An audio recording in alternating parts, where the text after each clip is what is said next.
Jose Diaz-Balart.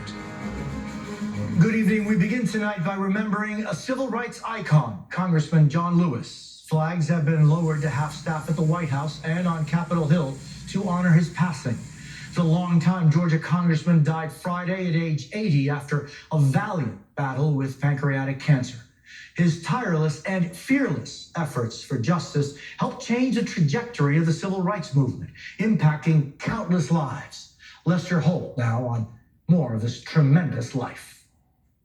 When you see something that is not right, not just, not fair, you have a moral obligation to say something, to do something. John Lewis devoted his life to the fight for justice and equality. There was something deep down within me, moving me, that I could no longer be satisfied or go along with an evil system.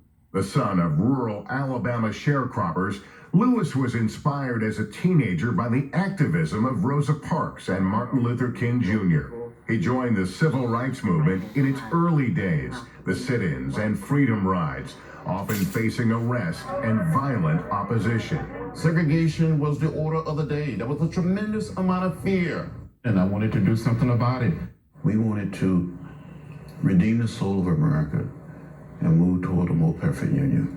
He became the leader of the Student Nonviolent Coordinating Committee and helped organize the historic March on Washington.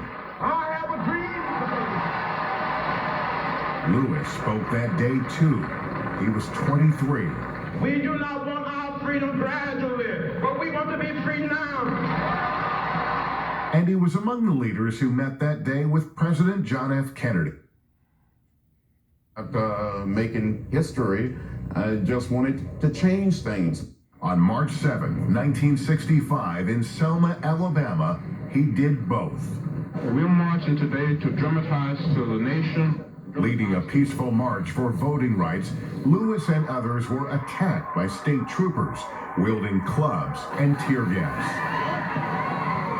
It became known as Bloody Sunday. Lewis suffered a fractured skull. I lost consciousness. 50 years later, I don't recall how I made it back across that bridge. Televised images of the violence that day galvanized the nation, spurring passage of the Voting Rights Act, signed into law just 5 months later. John Lewis was there too. I'm John Lewis from the Voter Education Project. He worked tirelessly to turn hard-won voting rights into political power. Too many people, too many black people died in this state for the right to register and the right to vote. He helped run volunteer programs for President Carter, and in 1986 was elected to Congress from Georgia. Thank you. He served more than 30 years, an enduring symbol and a tireless advocate for social justice. Let us vote!